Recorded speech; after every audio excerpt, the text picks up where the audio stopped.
Well, welcome to Restoring Home, where we talk about marriage, parenting, and faith.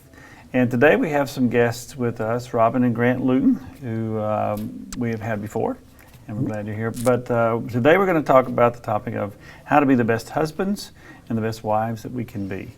And so we brought two experts. Expert. No pressure. No pressure at all. So we're glad to have you back. We are a work in progress. And for those that don't know you guys, you're with Beth Coon, right. Messianic Fellowship. You're the congregational leader, right. And helped actually found and begin the congregation. Right. And been with them for how many years? About 25. 25 years. And they still got you. That's great. Yeah. For a while. They're very patient people. That's right. So, well, we're glad you're here to talk about being a godly man, a godly woman, and husband and wife in particular. And we, not only because Donna and I've gotten to know you guys, and we know that you do this, but also you've written some material that we just felt like was very important for people to have, because the subject is broad and deep. There's a lot to it. Can't cover it here in 20 minutes conversation. So we wanted to get a little bit of background on the material that that you do have, that is excellent material. And I've been through, tried to apply these things. Donna's been reading as well. So we wanted to introduce other people to what you have that is really good material for helping to become better husbands and better wives, men of God.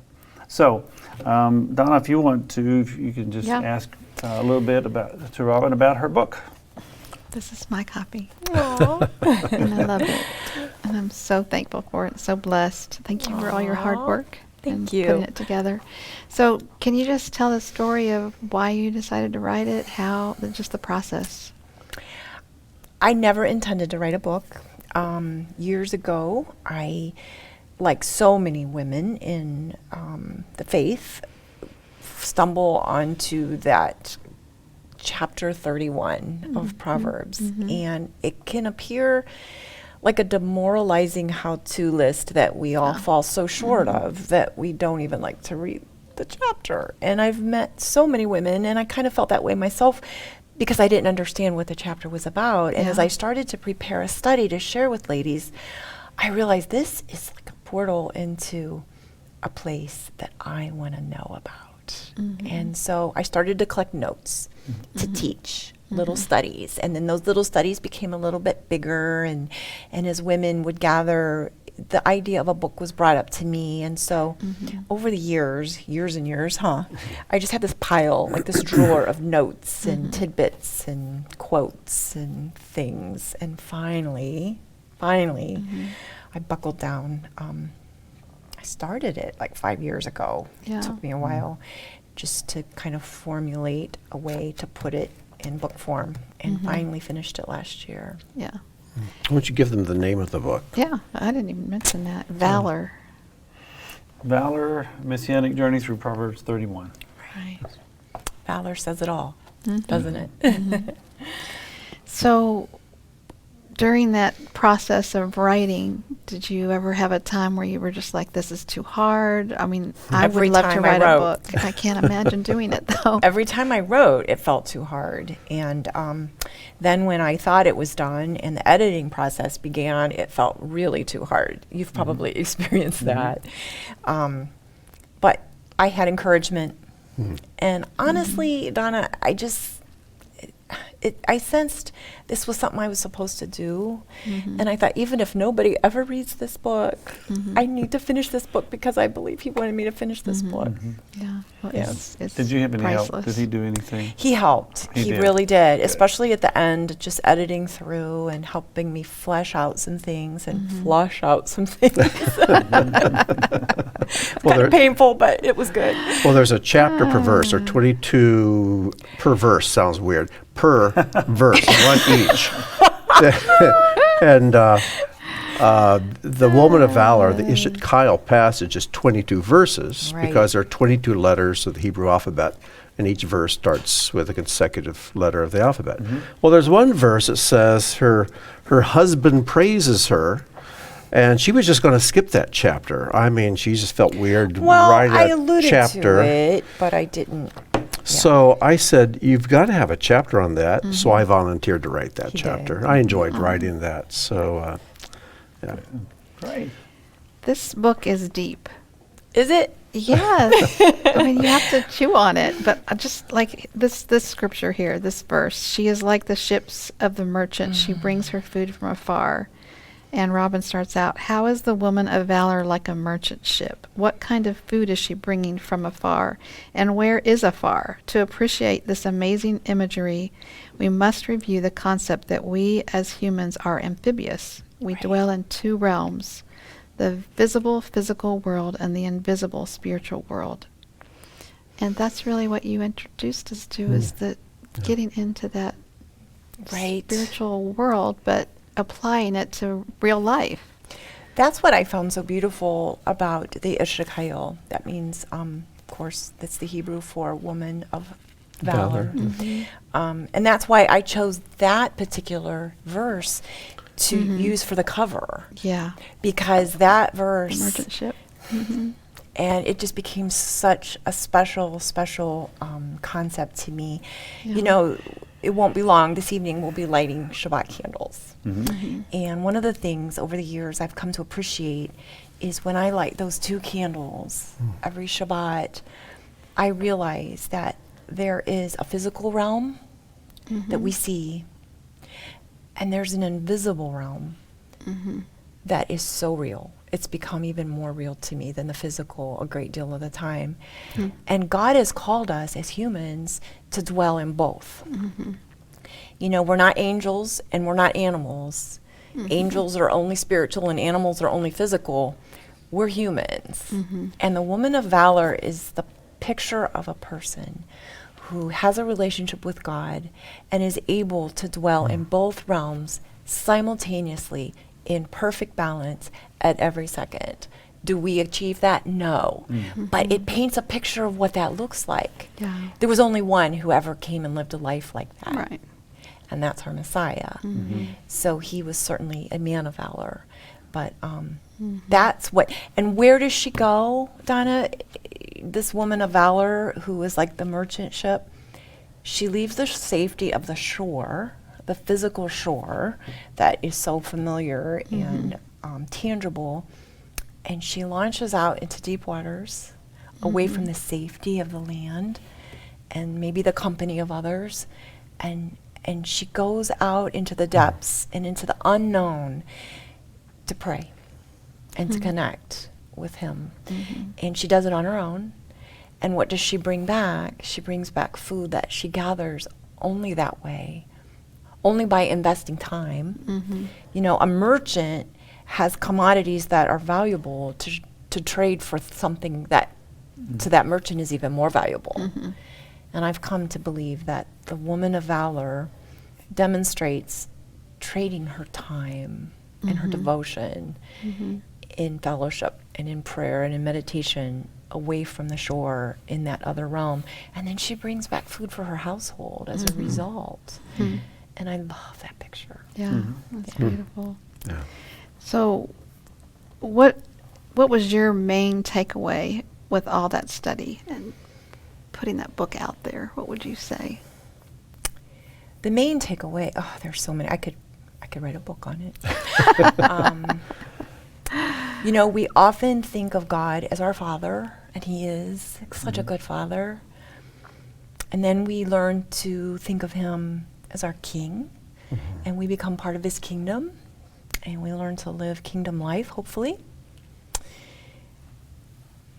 But the passage in Proverbs, the Ishakayol, describes a relationship that God has invited us to share with Him as His beloved. He wants to husband us, His bride. He wants to come into such an intimate relationship with us that we know that every moment He provides the resources we need as His bride to carry out whatever life He has ordained for us to live. That's for men and women, not just women. Absolutely. Yeah.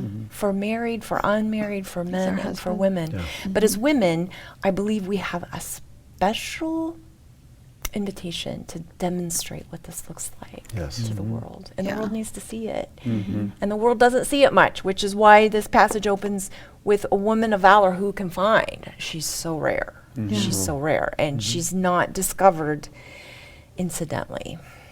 She's discovered through a searching out and a determination.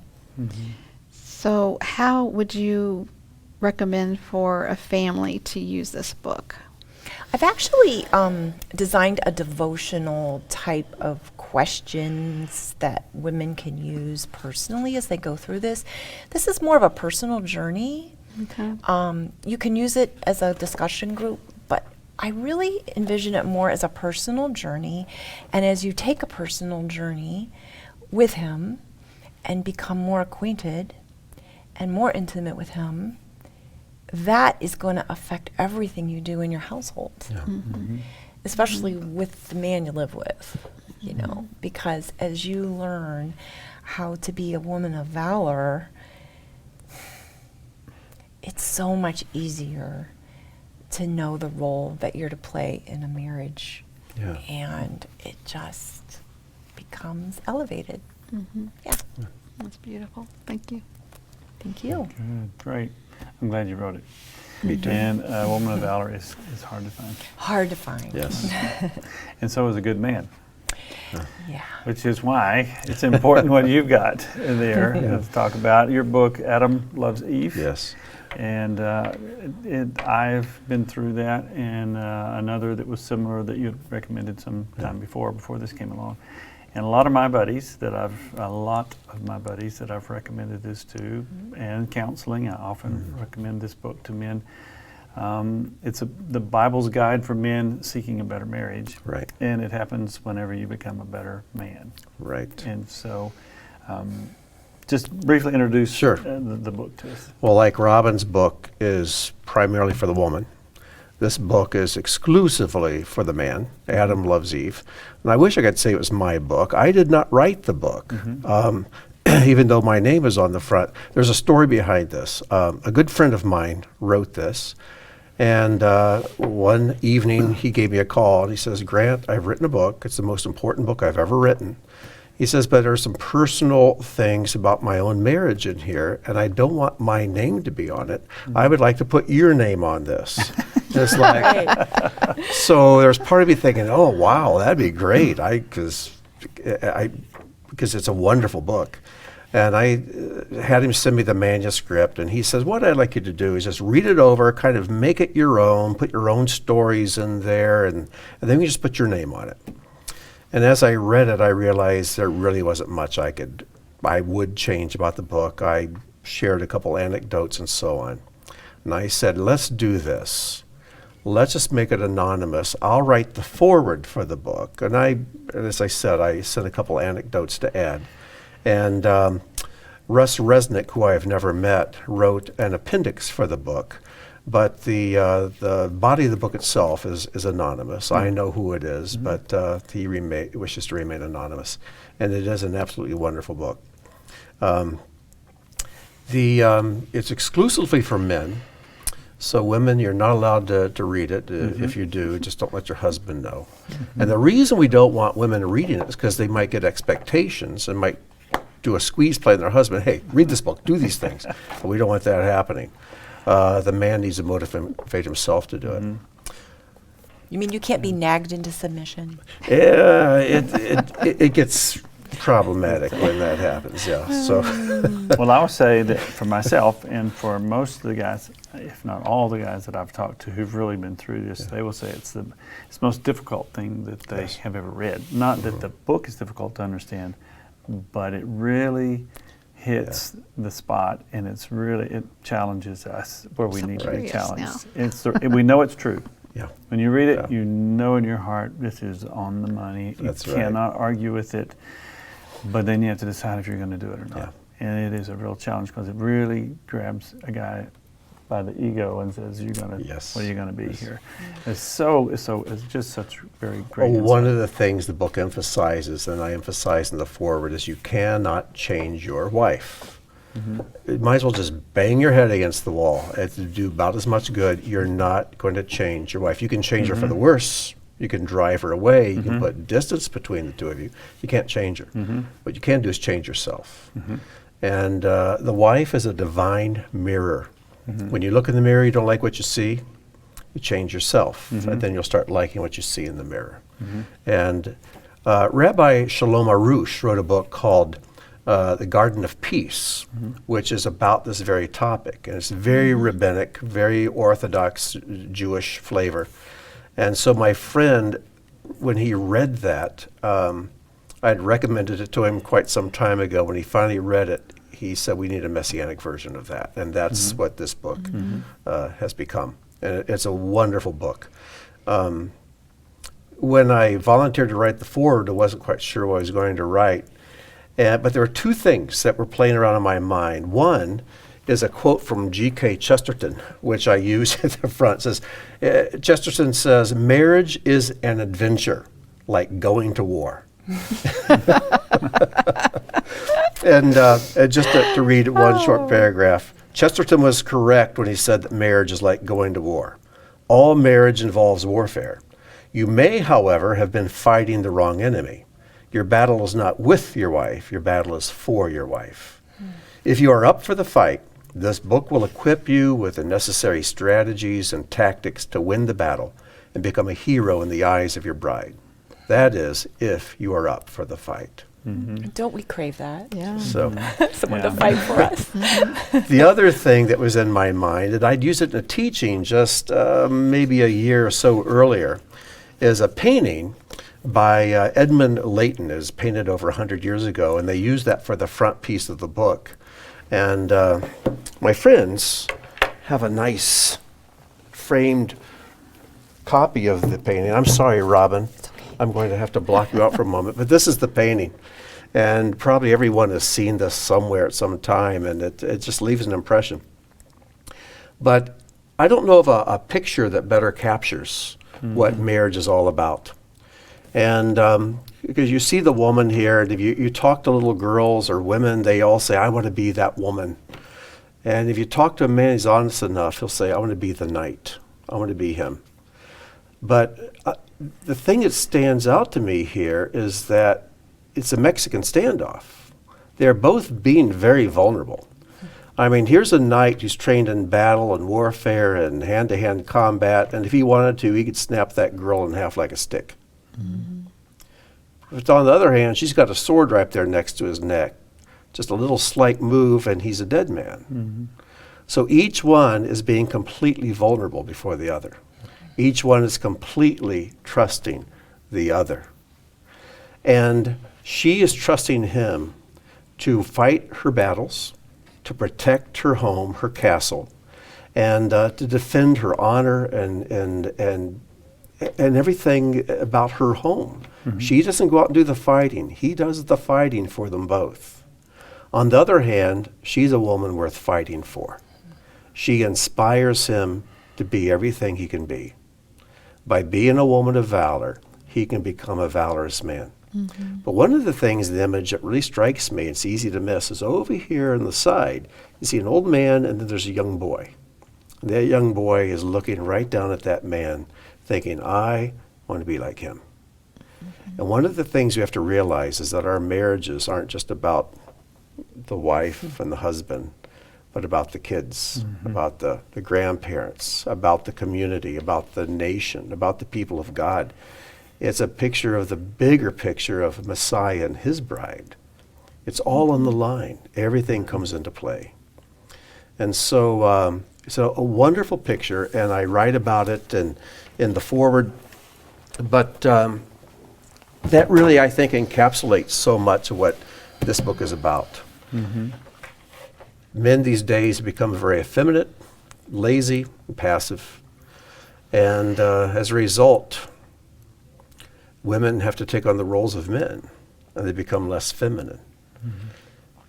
So men need to rise up and become men. And if I could read just one more quick paragraph, then I'll turn it back over to Steve. I said, in this battle, you must build fortifications. The question is, are your fortifications around you and your wife, or are they between you and your wife? If you war against the correct enemy and build walls in the proper way, your marriage can be an epic success. And so the thrust of the book is for men to be men, to build a wall around himself and his bride, not a wall between. You're going to build walls one way or the other, so build them the right way. And if you build walls around the two of you, then inside those walls you can have a marriage that thrives and is worth fighting for. So it's just a challenge for men to grow up and become men. I find too many men these days, they don't want a wife, they want a mom. And no, the man needs to be a man. And so for the woman to truly be a wife, can trust her heart to him. And I have to mention, as you talk about being a warrior, that the word valor or chayil is actually a military term. It is. It's a very strong word that describes what true femininity is. Not feminism, but femininity. Femininity protects what it loves and fights, and it means like a wall or a rampart, like Grant was talking about. You encircle your family and you protect it and fight to the death. And you do whatever it takes to make sure that that household and every person within it is fed and nourished and protected and reaches their potential. That's what a feminine soul does. Yes. That's I love that, beautiful, Robin. and that's powerful. That what you said is beautiful. That's powerful. What you said, and I think many families are not building good walls around their families, That's right. and they allow into their kingdoms all kinds of enemies, evil thoughts, bad attitudes, in the guise of entertainment, under the guise of influences. fun, or it doesn't matter. It's no big deal. But it is very dangerous, the enemies that come in. They look like the jesters in the court, but underneath, they've got the daggers. And kids are suffering from that. So we need to be godly men, godly women. These are great. I want to ask you one other thing. How do you think practically, or would you advise husbands or potential husbands on how to begin using this material in their marriage or in preparation for marriage? Well, first of all, read the book. It's got to be painful. And if you're not a man, you'll probably put it aside. So take that. If you're a real man, you'll read it to the end. And one of the things that's so counterintuitive is that the book insists that you never, ever criticize your wife. You never criticize her. And a man might think, well, she needs to be criticized. Well, then great, let God do it. And I've but not tested you. him on this. Because unlike a man, a woman's soul, criticism to a woman coming from her husband is like acid. It's like acid in her soul that just eats away and devastates her. On the other hand, a woman can criticize her man. In fact, in Genesis, we find that God created Eve conegdo, in opposition to the man, to oppose him is what it says. And we need opposition. Now, it doesn't mean she's always trying to oppose everything I want to do. It's opposition in the form of like a riverbank. The riverbank is what keeps the river a river instead of becoming a swamp. It opposes the river from going to the left or the right and makes it go forward. And because of those riverbanks, the river is beautiful, it's powerful, it's life-giving, and the real estate along the banks is the best, okay? But when the banks wash away and the woman does not provide that proper structure in which a man's life and energies flow, it becomes a swamp. It overflows the banks, and it stinks, it's ugly, it's deadly, and nobody wants to be around it. So you don't criticize your wife. If she wants to criticize you, all right, maybe it's deserved, maybe it's not, but you're a man, take it. But don't criticize the wife. It destroys her soul. It really does. To balance that out, one of the things... Are you criticizing me? One of the things that I noticed early on as I started to study Proverbs 31 is that the woman of valor isn't talking a lot. That's right. she's quiet. And when she does open her mouth, there's only one verse that alludes to her speech, and she opens her mouth with wisdom, and the law of kindness is on her tongue. So if a woman is an effective opposing force to refine a man, it isn't with words very often. That's right. More often than not, I believe it's with not speaking, Yes. but with a silent dignity and faith and encouragement. Yeah. And I could attest to that because sometimes I'll do something and I'll think, oh, Or boy. not do Oh boy, something. Robin's going to criticize me. And then there's just crickets. She doesn't say anything. And I realize she could. She's not. And that silence roars in my ears. And I think, buddy, you better get your act together because she could unleash on you right now. She doesn't. She just stays her sweet self. And there's like this little gleamer in her eye, where, like I can see she knows that I know that she could criticize, but I'm not going to. It And it's oozes like, out at times. Criticism does ooze at times. very rarely, but it really Oh, you're inspires inspiring me though. because it makes me think, all right, here's a woman who's just putting up with me right now. I want to deserve her respect. I really do, and it's been amazing. It really has. Made me think of Peter, first or second Peter, blanking which it is right now, but it talks about Sarah. It says how, and it says if it talks to women in marriage, and if your husband isn't a believer, how do you handle that? And it talks about how she does it without a word. Yeah, Behavior. Yeah, it's her Yes. behaviors. That's right. yeah, Because, like Grant mentioned earlier, you can't change someone. You can only change yourself in cooperation with him. Yeah. that's so true. I have a long way to go. Don't we all? We all do. That's what the journey is, Yeah. right? Well, thank you guys. We're Thank you. Thank out of you. time for now, but Adam Loves Eve and Valor, we're putting in the link or in the comments below will be links to both the books. And also we have something for you so you can share these concepts with your children and begin to teach them. So we have some drawings there that'll be available. One of our members will put together for us so you can have your kids color those in and talk to them as a home activity, a family activity. Talk to your girls about being a woman of valor, and talk to your sons about being the kind of knight in shining armor, this kind of man that he needs to be supportive and create that proper kind of boundary or wall around his family and around his wife. And so look at those drawings, you'll enjoy them. Okay, God bless until we have our next Restoring Home.